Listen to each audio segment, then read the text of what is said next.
இது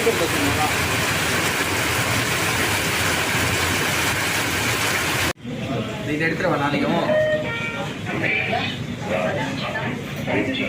கோவா ஸ்பெஷல் ஐட்டங்கள் 2 பார்த்தோம். இதை போட்டிருக்கேன் ராஸ் ஆம்லேட், சிக்கன் சக்குட்டி அப்படின்னு போட்டிருக்கு. நாங்கள் ராஸ் ஆம்லேட் தான் வாங்கியிருக்கோம், ஏன்னா அதை ரீல்ஸ்லலாம் பார்த்துருக்கேன் அந்த மாதிரி ஆம்லேட்டு. கோவா ஸ்பெஷலு இது கொடுத்துட்றாங்க. இந்த பாவ் பாஜி வாங்கினா பண்ணு கொடுப்பாங்க பார்த்தீங்கன்னா, அந்த மாதிரி பண்ணு கொடுத்துட்றாங்க. ஏன்னா தொட்டு சாப்பிட்ற மாதிரி ஆம்லேட்டு போட்டுட்டு மேலே ஏதோ சிக்கன் கிரேவி மாதிரி ஊற்றி கொடுத்துருக்காங்க. அதை அப்படியே மிக்ஸ் பண்ணி அதை தொட்டு சாப்பிட்ணும் போல். டேஸ்ட் எப்படி இருக்குன்னு பார்ப்போம். நம்மளால் வந்து கோவன் தாலி தான் லாஸ்ட் டைம் ட்ரை பண்ண முடியல. அட்லீஸ்ட் இந்த மாதிரி கோவன் ஸ்நாக் ஐட்டம் ட்ரை பண்ணுவோம்.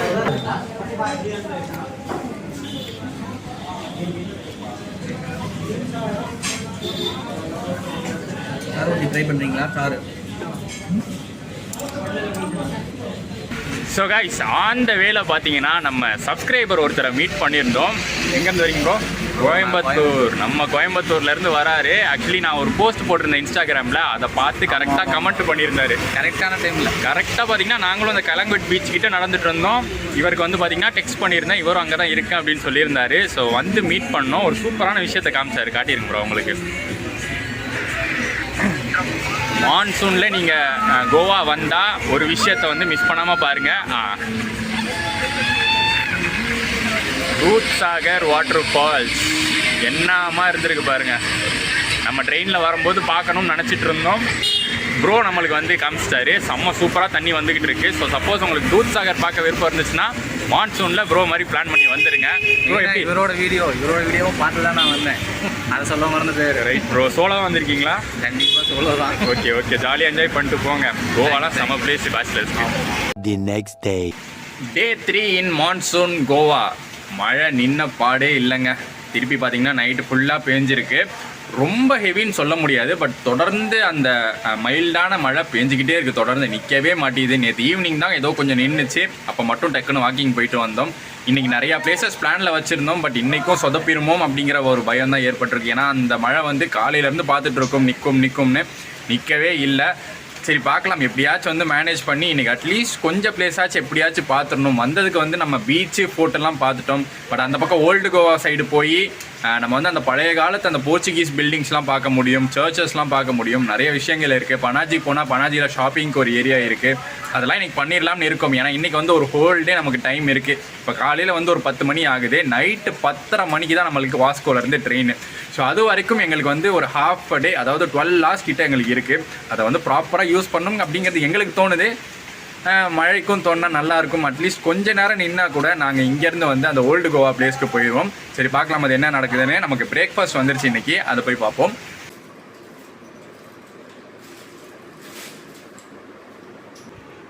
ஊத்தாப்பம், கிச்சடி, சாம்பார், சட்னி.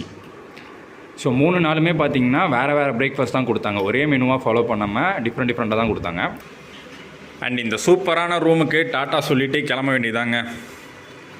ரூமில் எந்த ஒரு குறையும் இல்லை, பக்காவான ரூமாகவே ப்ரொவைட் பண்ணியிருந்தாங்க.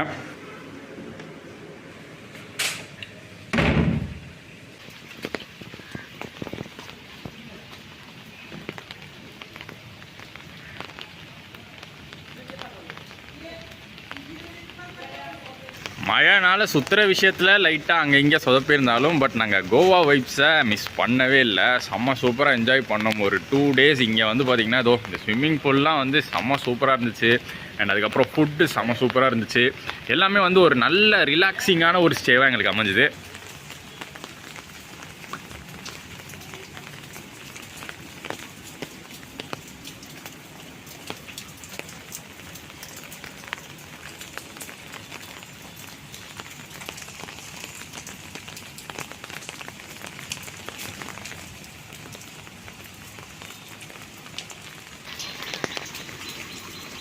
பேக் டு நம்ம ரிசப்ஷன் ஏரியா. இதோ இந்த பைக்ஸ்லாம் நாங்கள் ரெண்ட் எடுத்த பைக்ஸ் தான். பேக்கேஜ் எங்களுக்கு இன்க்ளூடான பைக்ஸ் தான். பட் நேற்று ஃபுல்லாக இங்கே தான் மழையில் நின்றுட்டு இருந்திருக்கு. இன் ஷார்ட் பார்த்தீங்கன்னா கோவாவோடைய மேப்பே இவ்வளோதாங்க. இந்த ஒரு கோவா யூனியன் டெரிட்டரிக்குள்ளே இது கலராக போட்டு பார்த்தீங்களா, அது எல்லாமே டிஸ்ட்ரிக்ஸ் போல். நம்ம இங்கே இருக்கோம் நார்த் கோவாவில். நம்ம இருக்கிறது பார்பெஸ் அப்படிங்கிற ஏரியாவில் இருக்கோம்.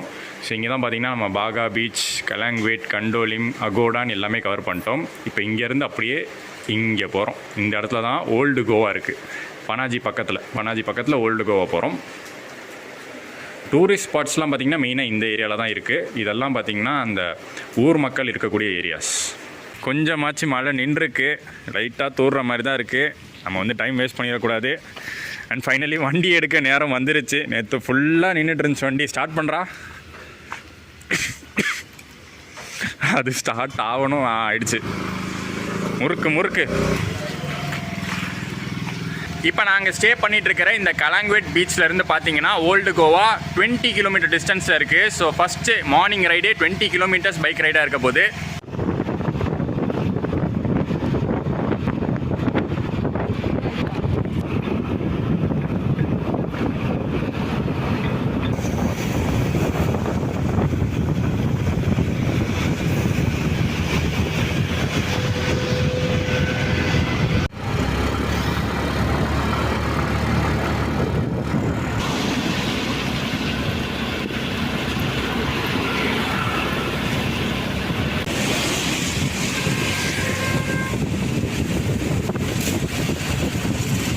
On the way to old கோவாவில் இருக்கக்கூடிய பெசிலிக்கா ஆஃப் பாம் ஜீசஸ் அந்த சர்ச்சுக்கு தான் போய்கிட்டு இருக்கோம்.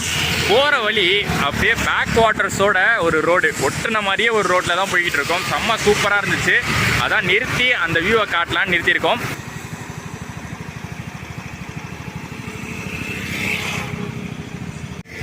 இப்போ நம்ம வர வழியில் ஒரு சஸ்பென்ஷன் பிரிட்ஜு வந்தோம்ல, அது வந்து பார்த்திங்கன்னா அதுதான். இங்கேருந்து பார்க்கும்போது இந்த பேக் வாட்டர்ஸோடு சேர்த்து செம்ம சூப்பராக இருக்குது. இந்த ரோடு தான் பனாஜியிலேருந்து இந்த ரோடு தான் பார்த்திங்கன்னா ஓல்டு கோவா போகிறதுக்கான ரோடு. ஸோ சூப்பரில் இந்த மாதிரி சர்வீஸ் பார்த்திங்கன்னா இங்கே இருக்குது. ஆக்சுவலி இது வந்து ஒரு பெரிய ரிவருங்க, மண்டோவி ரிவர். இது அப்படியே போய் அரேபியன் சீல ஜாயின் ஆகிற இடம் தான் கோவா. பனாஜி கிட்டே இருக்குது. வெஹிக்கிள்ஸ்லாம் பார்த்தீங்கன்னா வேறு எங்கேருந்தோ இங்கே ஃபெரி சர்வீஸ் மூலிமா கூட்டிகிட்டு வராங்க.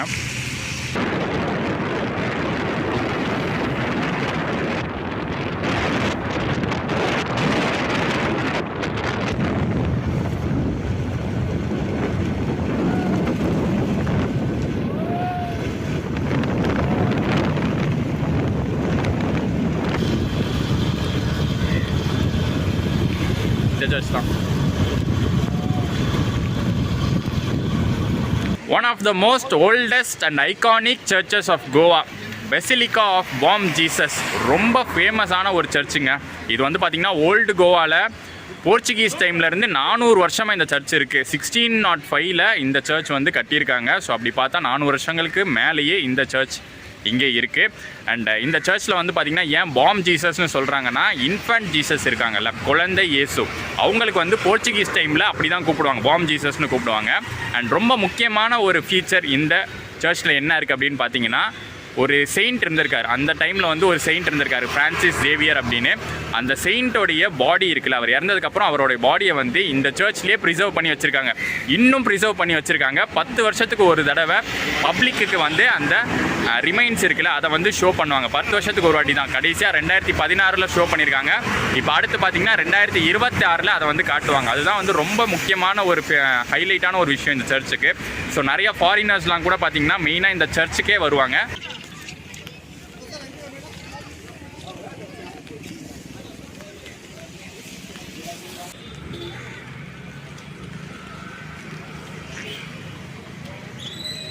அந்த காலத்துலேயே பார்த்தீங்கன்னா என்னமா கிராண்டாக கட்டியிருக்காங்க பாருங்களேன். இன்னும் அந்த பில்டிங்கு அப்படியே அந்த பழமையோடு அப்படியே இருக்குது. ஸோ அதனால தான் பார்த்தீங்கன்னா யுனெஸ்கோ வேர்ல்டு ஹெரிட்டேஜ் சைட் அப்படிங்கிற அங்கீகாரம் இந்த ஒரு சர்ச்சுக்கு கொடுத்துருக்காங்க. நம்ம நெக்ஸ்ட்டு உள்ளே தான் போகிறோம். பட் உள்ளே பார்த்தீங்கன்னா ஃபோன்ஸ்லாம் அலௌடே கிடையாது. நம்ம எப்படியும் எடுக்க மாட்டோம். பட் இருந்தாலும் அவங்க நோட்டீஸும் போட்டிருக்காங்க அலௌடு இல்லைன்னு.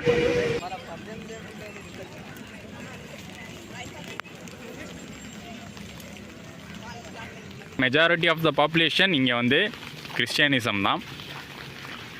என்னமோ இன்றைக்கி ஜீசஸ் தான் கொஞ்சம் வழி விட்ருக்காரு எங்களுக்கு. நேற்று இவ்வளோ கூட எங்களுக்கு தெம்பு இல்லை வெளியில் வர அளவுக்கு. பட் இன்றைக்கி அட்லீஸ்ட் நாங்கள் கிளம்ப போகிற நாள் ஏதாச்சும் ஒன்று பார்த்துடணும். இது சர்ச்சில், இது வந்து பெசிலிக் ஆஃப் பாம் சர்ச்சு. அந்த பக்கம் இருக்கிறது சர்ச் மாதிரி இருக்கும், பட் அது வந்து பார்த்தீங்கன்னா museum.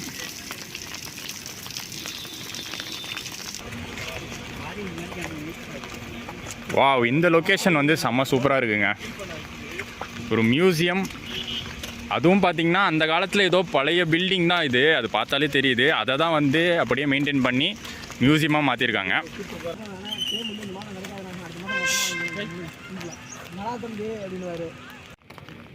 Archaeological survey of India, இந்த டிபார்ட்மெண்ட் தான் பார்த்தீங்கன்னா இந்தியாவில் இருக்கக்கூடிய புராதன சின்னங்கள், அதாவது யுனெஸ்கோ வேர்ல்டு ஹெரிட்டேஜ் சைட்டு இல்லை ரொம்ப பழங்காலத்து பில்டிங்ஸு அதெல்லாம் வந்து மெயின்டைன் பண்ணுறது அவங்க தான். ஸோ அதே மாதிரி தான் பார்த்தீங்கன்னா இங்கே இருக்கிற இந்த ஒரு மியூசியமாக இருக்கட்டும், இல்லை அதுக்கு அப்படியே ஆப்போசிட்டாக இருக்கக்கூடிய பாம் ஜீசஸ் சர்ச்சாக இருக்கட்டும், அதை தான் அவங்க பார்த்துக்கிறாங்க. ஸோ இந்த ஆர்கியாலஜிக்கல் மியூசியம் பார்த்தீங்கன்னா ஃப்ரைடே தவிர மற்ற எல்லா நாளும் மார்னிங் 9லேருந்து 5 வரைக்கும் இருக்கும்.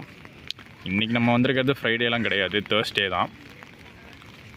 அதுக்கு ஒரு டிக்கெட் கவுண்டர், ஸோ டிக்கெட் சார்ஜஸ்லாம் வாங்குறாங்க போல், உள்ளே பே பண்ணிட்டு தான் போகணும்.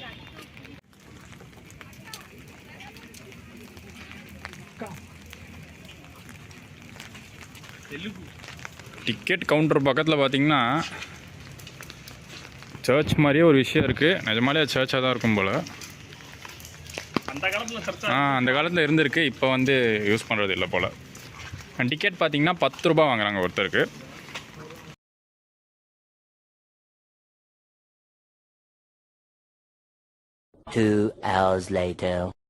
Back to the grand Mandovi river. எந்த அளவுக்கு தண்ணி போகுது பாருங்கள். ஆல்மோஸ்ட் இன்னும் கொஞ்சம் ஏறிச்சுன்னா அப்படியே வெளியே வந்துடும் போல். பிரிட்ஜு தாங்க ஹைலைட்டு. இந்த பிரிட்ஜ்லேயும் பார்த்தீங்கன்னா ரெஸ்ட்ரிக்ஷன்ஸ் இருக்குது. அந்த மேலே போகிற பிரிட்ஜில் 4 வீலர்ஸ் மட்டும்தான் அலௌடு. கீழே போகிற பிரிட்ஜில் தான் நம்ம பைக்கில் வந்தோம். மழை தாங்க முடியலங்க, கொடையை வச்செல்லாம் ஹேண்டிலே பண்ண முடியல. ஸோ அதனால தான் இதோட பார்த்தீங்கன்னா இதோட ப்ரைஸ் வந்து 150 ரூபா. ஒரு ரெயின் கோட் மாதிரி ஒரு பிளாஸ்டிக் கவர் மாதிரி கொடுப்பாங்க. பெட்டர் இதை போட்டுக்கிறது தான். ஏன்னா கொடையை வச்சுட்டு நம்மளால் பைக்கில் போக முடியாது. நடந்து போகிற பிளேஸ்னால் கொடையை வச்சு ஹேண்டில் பண்ணிடலாம், பட் பைக்கில் போகும்போது கொடை பறக்கும். ஸோ அதனால தான் இது ஒன்று வாங்கியாச்சு.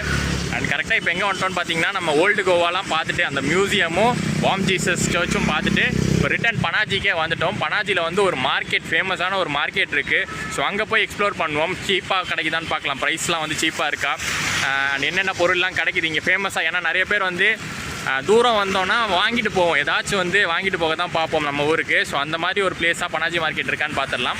Panaji local market.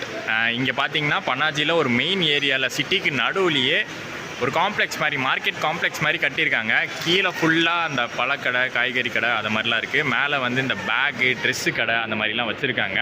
அப்படியே சும்மா ஒரு ரவுண்ட் அடிப்போம். ரவுண்ட் அடிச்சுட்டு அப்படியே வெளியில் போவோம். நாங்கள் இன்னும் வந்து லஞ்சு கூட சாப்பிடல. ஸோ வெளியில் போய் ஏதாச்சும் நல்ல கடையாக இருந்தால் லஞ்சு சாப்பிட்ணும்.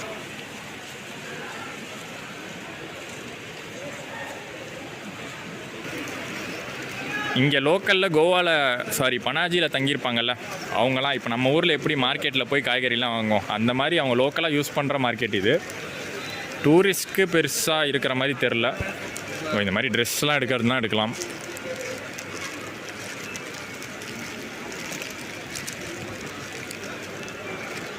அது தவிர அந்த செல்லு கடை, செருப்பு கடை அதெல்லாம் இருக்குது.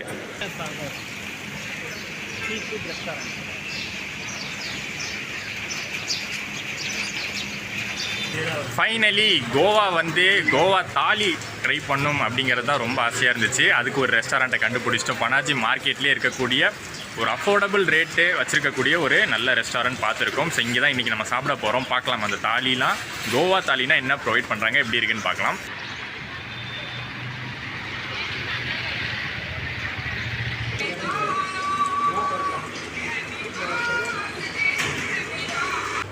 கோவா குசினை பொறுத்த வரைக்கும் உங்களுக்கு வந்து மெயினாக ஃபிஷ்ஷு தான், சீ ஃபுட்டு. கரெக்டாக சொல்லணும்னா சீ ஃபுட்டில் உங்களுக்கு என்னென்ன வெரைட்டிஸ் இருக்கோ எல்லாமே மோஸ்ட்லி உங்களுக்கு கிடைக்கும். அது எல்லாமே ஆஸ் பர் ரேட்டுன்னு போட்டிருக்காங்க. ஸோ அந்த சீசனுக்கு என்ன ரேட்டோ அது மாதிரி சார்ஜ் பண்ணுவாங்க. ஸோ இந்த கோவன் லன்ச் டைம் ஸ்பெஷலில் நாங்கள் அந்த நார்மல் ஃபிஷ் தாலி தான் சொல்லியிருக்கோம். அதோட ப்ரைஸ் வந்து 150. அது தவிர ஒரு சிக்கன் ட்ரை சொல்லியிருக்கோம் ஸ்டார்டர்ஸ்க்கு.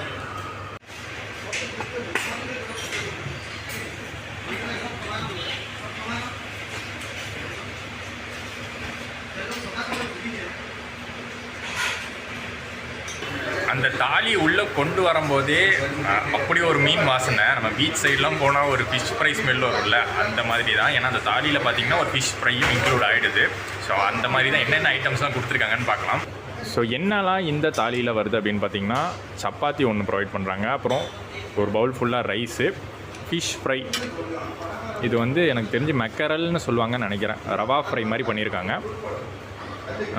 இது வந்து மீன் குழம்பு, இதெல்லாம் ஏதோ பொரியல் மாதிரி இருக்குது. என்னது? ஓ, அந்த சீஷெல்லு சிப்பு. ஓகே, அதெல்லாம் எப்படி சாப்பிட்றதுன்னு கூட தெரியாது ஃபஸ்ட் டைமு. இதெல்லாம் ஏதோ பொரியல் மாதிரி இருக்குது. நண்டு இல்லாமல் இருக்குது. சரி, நான் சாப்பிட்டு பார்த்துட்டு சொல்கிறேன். இது ஏதோ ரோஸ் மில்க் மாதிரி இருக்குது. அண்ட் ஊறுகாய் சாலடு கொடுத்துருக்காங்க. 15 minutes later. ஸோ ஃபைனலி கம்ப்ளீட்டாக ஒரு கோவா ஸ்டைல் மீல்ஸ் வந்து ட்ரை பண்ணியாச்சு. எங்களுக்கு ரொம்ப ஆசை, வந்த நாள்லேருந்தே எப்படியாச்சும் வந்து கோவா குசின்லேருந்து ஒரு மீல் ட்ரை பண்ணணும். அதை இன்றைக்கி ட்ரை பண்ணிட்டோம். ஸோ எப்படி இருந்துச்சுன்னு பார்த்தீங்கன்னா, எனக்கு ரொம்ப பிடிச்சிருந்துச்சு. அரவிந்த்க்கு ரொம்ப பிடிச்சிருக்கு. ஆனால் பிரதீப்க்குலாம் வந்து பிடிக்கவே இல்லை. ஏன்னா வந்து அவனுக்கு ஆல்ரெடி சீ ஃபுட்னாலே வந்து அவனுக்கு அவ்வளோவா வந்து இன்ட்ரெஸ்ட் இல்லை. சரி, ஒரு வாட்டி ட்ரை பண்ணி பார்ப்போமே அப்படிங்கிற ஒரு இன்ட்ரெஸ்ட்டில் தான் வாங்கினான். பட் அவனுக்கு வந்து அது பிடிக்கவே இல்லை. காரணம் என்னென்னா, அவனுக்கு நம்ம ஊர்லேயே மீன், சீ ஃபுட்டு, ப்ரான்ஸு அது எல்லாமே பிடிக்காது. ஸோ அதனால் வந்து அவனுக்கு பிடிக்கல. எங்களுக்கு ரொம்ப பிடிச்சிருந்துச்சு. ஏன்னா நாங்கள் வந்து வீட்டு சைடு நிறைய மீன்லாம் சாப்பிடுவோம். ஸோ அதுவும் பார்த்திங்கன்னா வெரைட்டியாகவே கொடுத்துருந்தாங்க. இந்த ஃபிஷ் தாலின்னு சொல்கிறத விட ஒரு சீ ஃபுட் தாலின்னே சொல்லலாம். ஃபிஷ் ஃப்ரை கொடுத்துருந்தாங்க, அதுக்கப்புறம் அந்த ப்ரான் குழம்பு கொடுத்துருந்தாங்க, அதுக்கப்புறம் பார்த்திங்கன்னா இந்த இது ஷெல்ஸ்லாம் பார்த்தோம்னா ஷெல்ஸ்லாம் வச்சு ஒரு கிரேவி, ஷெல் ஃபிஷ் அது அதில் கறி இருக்கா என்னன்னு தெரியல. பட் அந்த ஷெல்ஸ்லாம் போட்டு ஒரு கிரேவி மாதிரி கொடுத்துருந்தாங்க. சூப்பராக இருந்துச்சு. எல்லாமே ஓவராலாக சாப்பிட்டா 150 rupees எனக்கு தெரிஞ்சு ஒரு ஒர்த்தான ஒரு தாலியாக தான் இருக்குது. கோவா சைடு வந்தீங்கன்னா நீங்கள் இந்த மாதிரி தாலி ட்ரை பண்ணுறீங்கன்னா ஃபஸ்ட்டு விஷயம் ஞாபகம் வச்சுக்கோங்க, உங்களுக்கு ஃபிஷ்ஷு பிடிச்சிருக்கணும், சீ ஃபுட்டு பிடிச்சிருக்கணும். சப்போஸ் அது பிடிக்கலன்னா அது ஆர்டர் பண்ணாதீங்க. பனாஜி மார்க்கெட் விசிட்டை முடிச்சுட்டு அப்படியே பார்த்தீங்கன்னா ரிட்டர்ன் நாங்கள் ஸ்டே பண்ண இடத்துக்கு தான் போக போகிறோம். பிஃபோர் தட் அதுக்கு முன்னாடி ஒரு சூப்பரான இடம் பார்த்துருக்கோம்.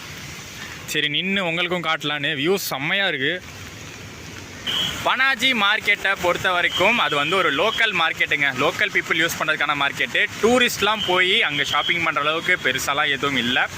நீங்கள் வந்து அந்த பீச் கிட்ட, நம்ம பாகா பீச் சைட்லாம் போனப்போ ஒரு மார்க்கெட் பார்த்தோம் பார்த்தீங்களா, அந்த மார்க்கெட்லேயே உங்களுக்கு இந்த dress, chappal, Goa style of dresses அது எல்லாமே வந்து நீங்கள் அங்கேயே வாங்கிக்கலாம். அங்கேயே வந்து எனக்கு தெரிஞ்சு இதே ப்ரைஸ் தான் அங்கேயும் சேல் பண்ணுறாங்க. அண்ட் அதை தாண்டி பார்த்திங்கன்னா ஒரு நல்ல லஞ்சு, ஒரு நல்ல மீல் முடிச்சுட்டு இப்போ வந்து ரிட்டர்ன் நாங்கள் பீச் கிட்ட, அதாவது கலாங்குவிட் பீச் கிட்ட நம்ம ஸ்டே பண்ணியிருந்தோம்ல, அங்கே தான் போய்கிட்டு இருக்கோம். ஸோ போகிற வழியில் இது பார்த்தேன். கோவா வந்து பார்த்திங்கன்னா இந்த கசினோஸ்க்கும் ரொம்ப ஃபேமஸுங்க. கசினோ அண்ட் நைட் கிளப்ஸ் சூப்பராக இருக்குல்ல. ஆக்சுவலி இது வந்து அந்த மண்டோவி ரிவர், இது அப்படியே போய் கடலில் சேர்றது. அதுக்கு முன்னாடி பார்த்திங்கன்னா இங்கே நிறுத்தி வச்சுருக்காங்க பார்த்திங்களா, அந்த பெரிய பெரிய கப்பல் மாதிரி, அது எல்லாமே கசினோஸ் தான். சூதாட்டம் கரெக்டாக சொல்லணுன்னா உள்ளே நடக்கும். அண்ட் நைட் கிளப்ஸும் இருக்கும். நைட் டைமில் பார்த்திங்கன்னா நைட் கிளப்ஸும் இருக்கும். ஸோ அந்த மாதிரிலாம் இன்ட்ரெஸ்டடாக இருக்கீங்கன்னா இங்கே பனாஜி பக்கத்துலேயே பார்த்திங்கன்னா அந்த மாதிரி எல்லா கசினோஸும் இருக்குது.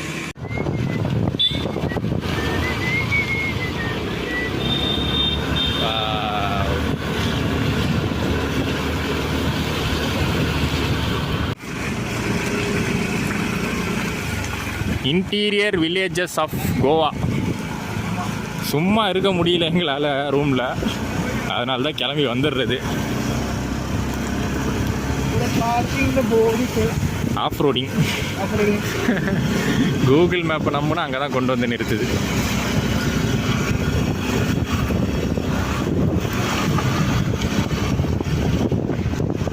வந்துருச்சு, பீச் வந்துருச்சு, சைடில் இருக்கு.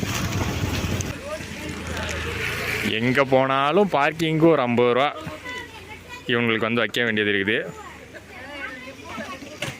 கோவாவில் இருக்கும் பல வகையான பீச்சுகளில் இதுவும் ஒரு பீச், அஞ்சுனா பீச்சு. இதுவும் பார்த்திங்கன்னா நார்த் கோவாவில் இருக்கக்கூடிய ஒரு ஃபேமஸான பீச்சு தான். இங்கே கொஞ்சம் பார்க்கிங் கம்மியாக இருக்குங்க. மற்ற இடத்துல 50 ரூபா வாங்குறாங்க, இங்கே வந்து 30 ரூபா தான் பார்க்கிங் சார்ஜ் வாங்குறாங்க.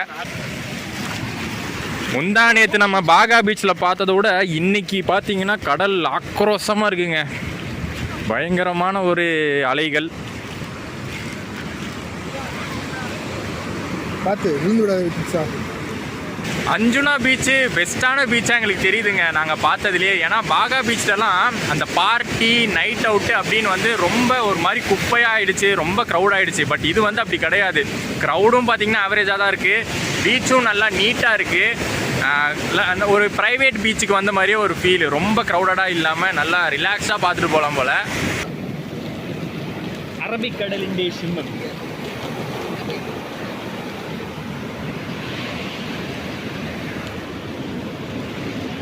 இந்த கோரல் சொல்லுவாங்கள்ல, பாறை மாதிரி இருக்கும், அதெல்லாம் இருக்குது. அலை அது வரைக்கும் தான் வரதுனால போகிறோம். இவ்வளோ தூரம் அலை வந்துச்சுன்னா போக மாட்டோம், கொஞ்சம் டேஞ்சர் தான் நடக்கிறது.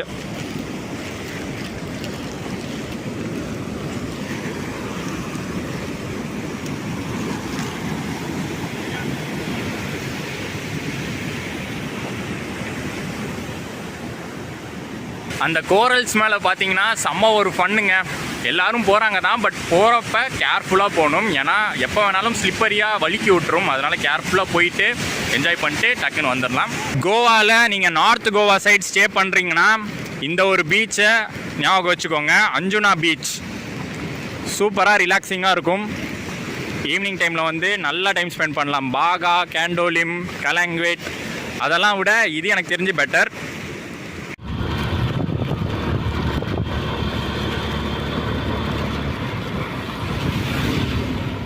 So finally after 3 days time to leave Goa. நாங்கள் வந்து அஞ்சுனா பீச்லாம் விசிட் பண்ணிவிட்டு வந்து பைக்கை கொடுக்க வேண்டிய நேரம் கொடுத்தாச்சு. செக் பண்ணிவிட்டு பைக்கை கொடுக்கும்போது செக் பண்ணிப்பாங்க, கம்ப்ளீட்டாக செக் பண்ணிவிட்டு எந்த பிரச்சனையும் இல்லைன்னா எடுத்துகிட்டு போயிடுவாங்க. அவ்வளோதான், அது எந்த பிரச்சனையும் எங்களுக்கு இல்லை. 3 பைக்ஸும் வந்து கம்ப்ளீட்டாக கொடுத்தாச்சு. அண்ட் இதுக்கப்புறம் பார்த்திங்கன்னா எங்களுக்கு வந்து கேப் வரும். இங்கேருந்து நாங்கள் ஸ்டே பண்ணியிருக்கிற கலங்கோட்டை பீச்சிலேருந்து அந்த ஏரியாவிலேருந்து நாங்கள் வாஸ்கோ வரைக்கும் போகணும். திருப்பி பார்த்திங்கன்னா எங்களுக்கு ட்ரெயின் வாஸ்கோலேருந்து யஷ்வந்த்பூர், பெங்களூர்லேருந்து சென்னை. எப்படி நம்ம ஸ்டார்டிங்கில் வந்தோமோ, சென்னையிலேருந்து எப்படி நம்ம கோவா வந்தோமோ அதே மாதிரி தான் கோவாலேருந்து சென்னை போக போகிறோம். ஸோ நைட்டு 11 மணிக்கிட்ட எங்களுக்கு வந்து வாஸ்கோ டகாமா ரயில்வே ஸ்டேஷனில் ட்ரெயின். ஸோ அதுக்காக பார்த்தீங்கன்னா கேபு, இதுவும் பார்த்தீங்கன்னா நம்மளுக்கு ஸ்டார் ஹாலிடே சைட்லேருந்து அரேஞ்ச் பண்ணிட்டாங்க. இங்கேருந்து நம்ம ஸ்டேஷன் போட்டு கேப் இப்போ வந்துடும்.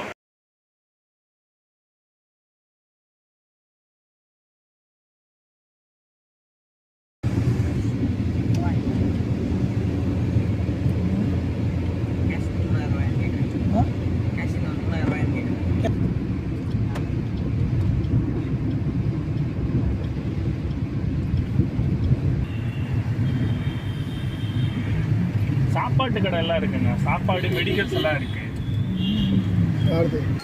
வாஸ்கோ டகாமா ரயில்வே ஸ்டேஷன் ரீச் ஆயாச்சு. கரெக்டாக பார்த்தீங்கன்னா எங்களுக்கு 1 hour ஆயிருக்கு அங்கேருந்து இங்கே வர.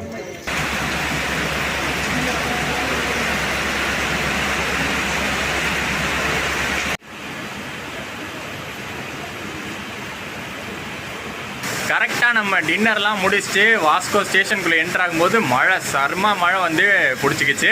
கரெக்டாக வந்து நாங்கள் வந்து என்ட்ரு ஆகிட்டோம். ஸோ இனிமேல் வந்து பிரச்சனை இல்லைப்பா, இனிமேல் வந்து நம்ம ட்ரெயினில் தான் ஜேர்னி அமைய போகுது. ஸோ எவ்வளோ வேணாலும் மழை பெஞ்சிக்கிட்டோம். கரெக்டாக நம்மளை கொண்டு போய் பெங்களூரில் ரீச் பண்ண வச்சுட்டா போதும். கரெக்டாக பார்த்தீங்கன்னா நம்ம வாஸ்கோ யஷ்வந்த்பூர் எக்ஸ்பிரஸ் எப்போவுமே டெய்லி 10:55 இங்கே வாஸ்கோ டகாமா ரயில்வே ஸ்டேஷன்லேருந்து கிளம்பும். அண்ட் இன்றைக்கி பிளாட்ஃபார்ம் நம்பர் 2லேருந்து தான் டிபார்ட் ஆகுது. க்ரௌடு பார்த்திங்கன்னா இங்கே வந்து பெருசாக இல்லை. மேபி மட்கவுன் ஸ்டேஷனில் ஏறுவாங்க. வாஸ்கோவுக்கு அடுத்து பார்த்திங்கன்னா மட்கவுன் நிற்கும். அண்ட் இது தான் பார்த்திங்கன்னா நம்ம கோச் ஸ்லீப்பரில் தான் புக் பண்ணியிருக்கோம், S3.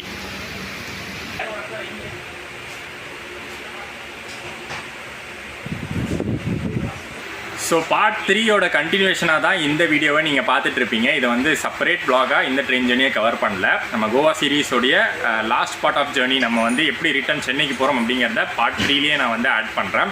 ஸோ இங்கே வாஸ்கோலேருந்து கிளம்புனதுக்கப்புறம் ஸ்ட்ரெயிட்டாக தூங்க போயிடுவேன். நாளைக்கு மார்னிங் நம்ம எந்திரிக்கும் போது மோஸ்ட்லி நம்ம கர்நாடகாவில் தாவன்கிரி கிட்டே இருக்கோம்.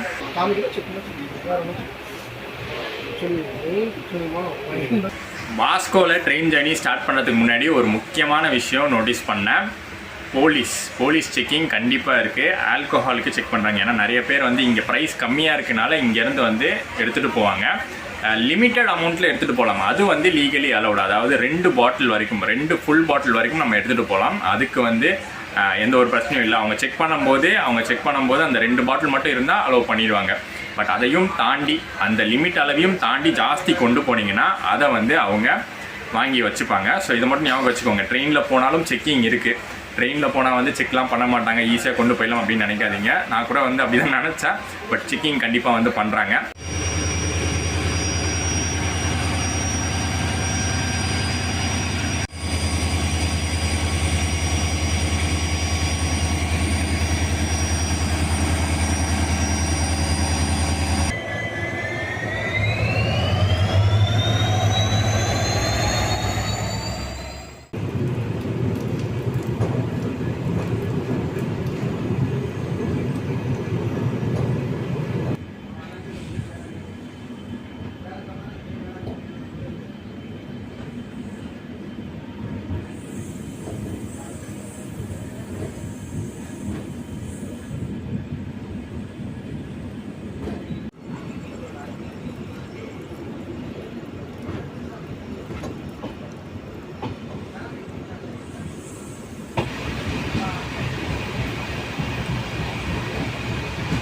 The next day.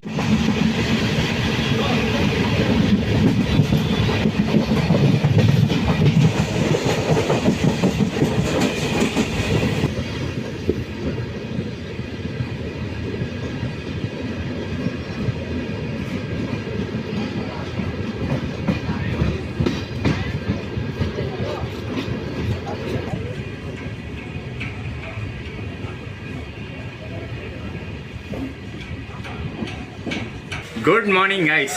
அர்சிக்கேரே ஜங்ஷன் தாண்டி இப்போ போய்கிட்டு இருக்கோம். மார்னிங் பார்த்தீங்கன்னா லேட்டாக தான் எழுந்திருச்சேன். ஏன்னா ட்ரெயின் வ்ளாக் கம்ப்ளீட்டாக நம்ம கவர் பண்ணல அப்படிங்கிறனால நல்லாவே தூங்கியாச்சு. அதுக்கப்புறம் தூங்கி எழுந்திரிச்சு மார்னிங் ஃப்ரெஷ்அப் ஆகிட்டு பிரேக்ஃபாஸ்ட்லாம் முடிச்சாச்சு. பிரேக்ஃபாஸ்ட் இங்கே ஆன்போர்ட் கேட்ரிங்கே இருக்குது. நம்ம வரும்போதே இந்த ட்ரெயினில் பார்த்துருப்போம் ஆன்போர்ட் கேட்ரிங்.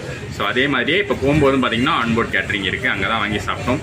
ஓகே, ஓரளவுக்கு நல்லாவே இருந்துச்சு. இன்னொரு 2 hours நம்ம வந்து பெங்களூர் ரீச் ஆகிடும், யஷ்வந்த்பூர் ரீச் ஆகிடும். அங்கேருந்து பெங்களூர் போயிட்டு பெங்களூர்லேருந்து பிருந்தாவன் எக்ஸ்பிரஸை பிடிச்சி நைட்டு 8:30 9 o'clock சென்னை ரீச் ஆகிடும். இதுதான் இன்றைக்கி பிளானு.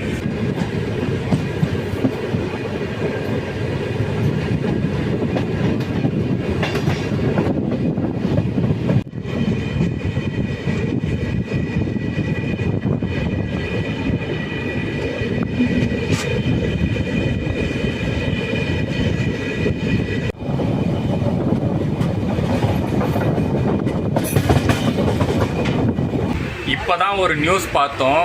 ஜஸ்ட் மிஸ்ஸில் ஒரு விஷயத்துலேருந்து, ஒரு பிரச்சனையிலேருந்து நாங்கள் தப்பிச்சு வந்திருக்கோம். அது என்னன்னா, கேசல் ராக் குலேம் காட் செக்ஷனில் இன்றைக்கி மார்னிங் பார்த்திங்கன்னா ஒரு கூட்ஸ் ட்ரெயின் டீரெயில் ஆகிருக்கு.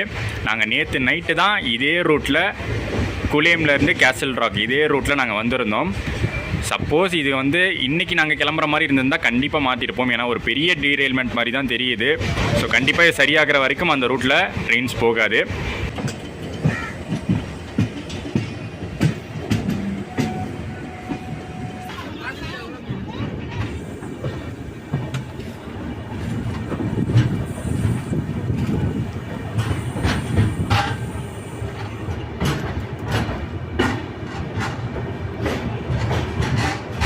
Sharp on time Yesvantpur reach பண்ணியாச்சு. நம்ம நண்பர்களுடனான கோவா பயணத்தை எங்கே ஆரம்பித்தோமோ அங்கேயே வந்து எண்ட் பண்ணுறோம். யஷ்வந்த்பூரில் தான் நம்ம ஸ்டார்ட் பண்ணோம். ஸோ இப்போ வந்து நீங்கள் ஒரு 3 vlog பார்த்துருப்பீங்க. யஷ்வந்த்பூர் வாஸ்கோ எக்ஸ்பிரஸில் ஆரம்பித்தது, அங்கே போய் வந்து மான்சூன் கோவா என்ஜாய் பண்ணது. ஒரு 2 நாள் என்ஜாய் பண்ணோம். ஒரு நாள் ரூம்லேயே மழைனால சும்மா தான் இருந்தோம். பட் அதை கூட ஸ்விம்மிங் அந்தளவுக்கு சூப்பராக இருந்துச்சுங்க. ஸ்டார் ஹாலிடேஸ் அவங்க வந்து எங்களுக்கு சூப்பராக பண்ணி கொடுத்துருந்தாங்க. மான்சூன் ட்ரிப்பு நாங்களும் பயந்துகிட்டே இருந்தோம், என்னடா சொதப்பிடுமோன்னு. பட் அப்படிலாம் இல்லை. நாங்கள் வந்து சும்மா இருந்தாலும் எங்களை வந்து எங்கேஜாக வைக்கிற அளவுக்கு ஒரு ரூம் ரெடி பண்ணி கொடுத்தாங்க. ஃபுட்டெல்லாம் பார்த்தீங்கன்னா டைமுக்கு டைம் கரெக்டாக வந்துச்சு. அண்ட் அந்த பைக்கு பார்த்தீங்களா, அதுவும் வந்து எந்த டென்ஷன் ஃப்ரீயும் இல்லாமல் எங்களுக்கு வந்து எடுத்து கொடுத்துட்டாங்க. ஸ்டார் ஹாலிடே சூப்பராக எங்களுக்கு பண்ணி கொடுத்தாங்க. அது மூலியமாக எங்களுக்கு இந்த ட்ரிப்பும் முடிவுக்கு வருது. பெரிய டாட்டா சொல்லிடு. டடா.